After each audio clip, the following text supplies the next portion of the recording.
Om Swastiastu, pemirsa Bali TV dimanapun Anda berada, kembali saya, Nyoman Winata, redaktur pelaksana harian Bali Pos, menjumpai Anda dalam Bali Pos Talk.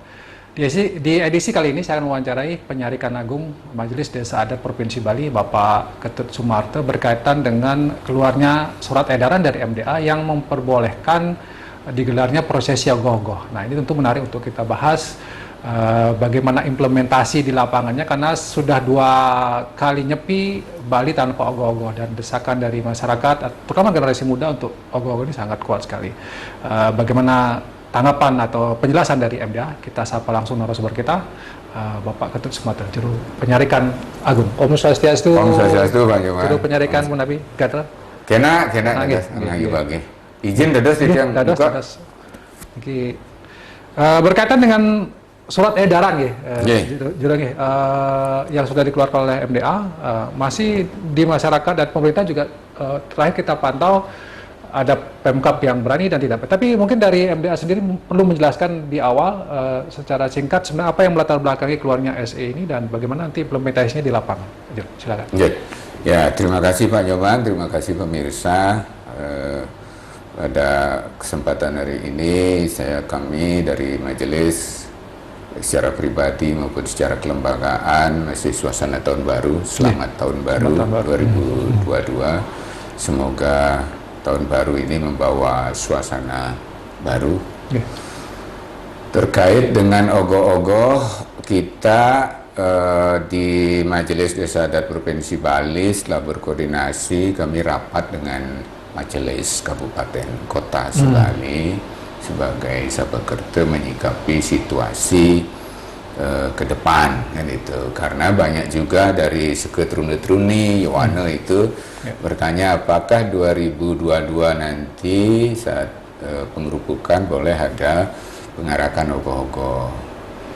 Kami rapat kemudian menyikapi seperti di surat edaran 009 itu, bahwa secara prinsip untuk nyepi 2022 nanti saat pengerupukan diperbolehkan itu untuk ada pengarakan ogoh-ogoh. Pertanyaannya kenapa diperbolehkan? Sementara 2 tahun dari 2022 bahkan 2020 ya, itu ogoh-ogoh rata-rata sudah selesai, tapi kemudian tanggal 10 Maret 2020 itu tiba-tiba ada perkembangan kita di Bali, ada positif, kemudian situasinya kita tidak perbolehkan, kemudian 2021 masih juga. Nah, ketika masuk Desember kami rapat itu, pesangkapan istilahnya, itu bahwa kondisi COVID di Bali itu relatif sudah melandai. Itu ada pernyataan resmi dari pemerintah pusat gitu. Jadi positif rate-nya rendah, kemudian angka kesembuhan tinggi, kemudian vaksinasi juga sudah sangat bagus. Vaksinasi pertama itu sudah 102% dan seterusnya. Nah, itu yang mengakibatkan kemudian kami di majelis mengikuti berpedoman pada ketentuan-ketentuan yang dikeluarkan resmi oleh pemerintah pusat maupun pemerintah daerah, terutama Bapak Gubernur Bali, kemudian memperbolehkan karena situasinya. Yang kedua, memperbolehkan tetapi dengan ketentuan. Nah, jadi tidak boleh seperti sebelum masa COVID. Itu yang menjadi poin penting. Jadi diperbolehkan sekali lagi, tetapi dengan ketentuan. Ada persyaratan utama itu, yang pertama adalah tetap harus mengindahkan protokol kesehatan. Protokol kesehatan dengan 3M itu, paling tidak yang pertama itu memakai masker, karena situasi kita ini masih belum menentu. Itu dia. Sehingga di ketentuan terakhir dari SE 009 itu kan keputusan ini bisa sewaktu-waktu berubah.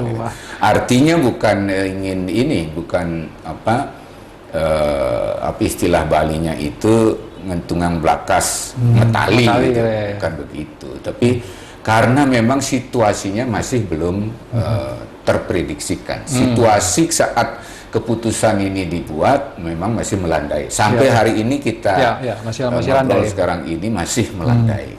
Dan mudah-mudahan kita doakan bersama, upayakan bersama, situasinya masih terus terkendali. Bahkan kalau bisa Maret 2022 itu sudah berakhir, ada statement berakhir gitu COVID. Itu masih mungkin ya? Masih Maret itu berakhir. Iya. Oke. Tapi kalau misalnya segalanya tergantung pada kita. Kalau kita disiplin segala macam, tidak ada ya satu orang pun yang bisa memprediksi. Tapi kalau misalnya terjadi yang sebaliknya, Maret justru kasusnya naik sampai seperti bulan Juli tahun lalu misalnya, bisa jadi ini itu maksudnya di klausul, di klausul yang terakhir itu, ya. Terakhir dan pertama bahkan itu kan. Jadi tergantung pada situasi saat itu nanti. Gitu. Nah, yang kedua setelah protokol kesehatan itu ini tidak lagi situasinya seperti sebelum ada COVID ya. Nah, sebelum COVID itu 2019 misalnya dan sebelumnya kan hampir setiap orang boleh membuat ogoh-ogoh bertiga atau anak-anak kecil dengan semangatnya itu membuat juga. Nah sekarang kita batasi ini agak mesti terlembaga. Terlembaga artinya bisa desa adat yang akan mengatur. Apakah basisnya nanti satu banjar adat itu hanya satu atau kemudian ada satu banjar adat, kemudian ada seketrune atau yowanenya membuat lagi, silakan. Gitu. Jadi, cuman kalau perseorangan atau kelompok-kelompok kecil tidak kita perbolehkan. Kenapa gitu? Karena agar ada yang jelas bertanggung jawab sehingga dalam konteks pembuatan ogoh-ogoh ini mesti ada nanti susunan yang bertanggung jawab. Siapa ketuanya, sekretarisnya minimal itu ya. Kemudian ada seksi keamanannya dan seterusnya gitu. Sehingga ketika kemudian ini ada permasalahan itu jelas ada yang bertanggung jawab gitu, tidak saling tunjuk nanti gitu loh. Sehingga karena itulah perlu ada kelengkapan administratif gitu. Nanti dikontrol oleh siapa? Oleh desa adat, nanti kalau desa adat, perjuru desa adat melimpahkan kepada perjuru banjar adat, nanti skopnya ke banjar adat ya. Yang ketiga selain pembatasan jumlah dari saksi itu kemudian ruang pengarakannya itu agar dibatasi, wewidangan banjar atau wewidangan desa adat. Nah, ada desa adat besar seperti Kerobokan misalnya itu kan, itu 50 banjar gitu. Kalau wewidangan desa adat dipakai, luar biasa juga itu. Denpasar itu 110 banjar itu kan. Ya, Denpasar juga luas ya. Iya, makanya luas sekali itu. Jadi, pada kasus-kasus seperti itu harusnya diatur lagi, jangan diatur lagi. Maka kami di dalam SE 009 itu kan memberikan otonomi kepada desa adat untuk mengatur lebih detail seperti apa, sehingga kami harapkan setelah ada SE ini kemudian segeralah perjuru desa adat dipimpin oleh pendesa atau klien desa adat atau sebutan lain itu merembung nih bentenan sangkep utawi paruman dengan klien banjar adat seke yowane kenten leh itu pai ketan yowanenya diajak seketrunenya napi gitu niki bawasan sareng-sareng gitu. Nah, bagaimana akan nepasin ini gitu. Nah itu yang kemudian yang penting juga dalam pengarakan nanti itu dibatasi hanya 50 orang per ogoh-ogoh. Termasuk pengusung dan ya mengiring penabuh musiknya apa gongnya gitu ya jumlah ganjurnya itu. Jadi dalam suasana adatan artinya apa? Bahwa ini kan energi kreatif dari anak-anak muda, Yowane Bali itu mesti kita berikan ruang ekspresi. Sampai 2 tahun ini di apa namanya itu dibendung gitu ya. Itu kan sementara dalam praktik keagamaan kita di Bali kan beragama dalam kondisi psikologis keriangan ya. Istilah titiang itu beragama keriangan. Jek liang dia mah agama kena lo. Wenten tabuh, wenten megendeng, wenten anu. Kalau mencaru itu dalam konteks dengan budayaannya surya itu sebagai energi pelepasan. Jadi diaduk dulu dari rangnya kemudian untuk diheningkan dalam nyepi itu jadi sunya gitu. Konteksnya kan itu dia. Nah, untuk melakukan ramye ke sunya itu ada momentum waktunya. Ya, Di ya. situ tergantung pada posisi matahari dengan khatulistiwa. Itu sehingga ketika matahari tegak lurus dengan garis khatulistiwa, kita di Nusantara ini garis khatulistiwa, saat itu dimaknailah sebagai energi, pelepasan energi itu yang bagus. Itu alam semesta menarik sesuatu, itu kemudian kita melepaskan. Nah itulah, maka buteyadnya banyak dilakukan dengan memperhatikan posisi matahari itu dengan garis khatulistiwa. Nah, caranya bagaimana? Surya dulu, ramil dulu, diaduk dia dulu, kemudian baru diheningkan. Cara ngai kopi nih Pak, itu aduk, mau cara pangjahan, oyongan gitu. Baik, itu nanti pengaturannya tadi diserahkan ke masing-masing desa adat ya. Teknisnya yang penting adalah protokol kesehatannya dilakukan. Tapi ada juga penyemprotan desinfektan dilakukan dari awal.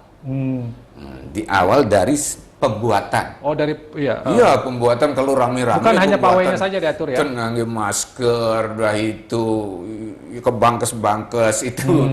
Kemudian apa namanya sudah ketahuan dia ada gejala demam segala macam masih juga hadir kan berisiko. Tetap harus itu.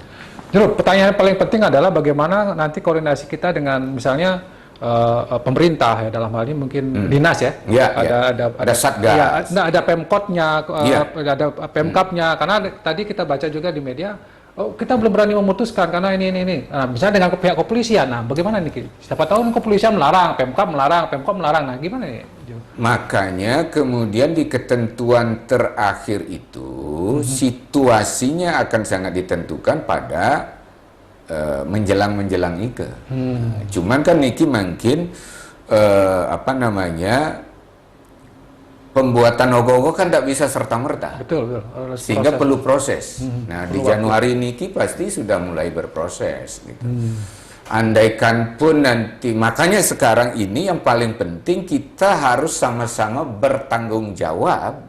Nah, Niki sisi positifnya, perspektif positifnya adalah kita mesti sama-sama bertanggung jawab menjaga kondisi yang sudah amat sangat melandai sekarang ini. Itu harus mengiring jaga sarang-sarang nih dengan tetap disiplin. Nah, kita tetap disiplin, tapi namanya mematuhi protokol kesehatan. Nah, mungkin kan tiang udah minta izin, jarak kita juga lumayan, kita sama-sama sudah sehat, vaksin sudah 2 kali. Gitu. Vaksin juga sudah lengkap. Pun lengkap, gitu. Dan sudah tinggi juga di Bali ya? Iya, itu. Nah, sehingga posisi itu kita perbolehkan gitu. Dengan catatan dumugi gitu nih pinuna sarang-sarang nih tidak ada kasus. Tidak ada nanti peningkatan kasus setelah libur niki tahun baru. Nah, mudah-mudahan kan polanya kan biasanya begitu, setelah liburan rame, kita tidak disiplin, penyebaran terjadi seperti Juli Agustus tempo hari itu. Nah, nike.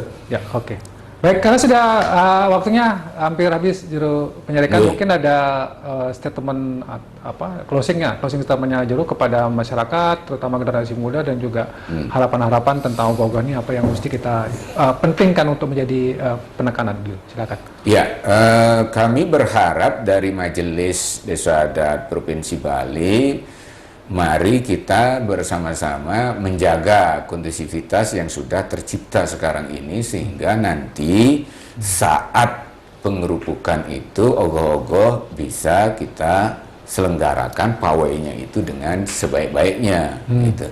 Cuman tetap dengan menjaga protokol kesehatan. Kita semua berharap agar kondisi ini yang sudah sangat baik sekarang ini tetap terkendali sampai melewati masa nyepi nanti 2022 yang akan datang.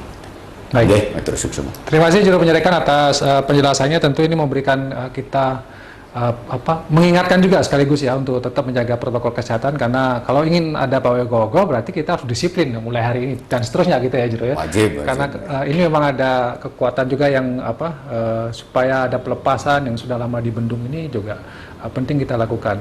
Demikian Bali Post Talk kali ini, mudah-mudahan pengetahuan kita bersama dan bagaimana kita ke depan dapat merayakan atau melakukan tradisi-tradisi kita dengan baik. Karena kalau lama juga didiamkan kita lupa dengan tradisi. Baik, demikian sekali lagi terima kasih. Saya tutup dengan Parama Santi. Om Santi.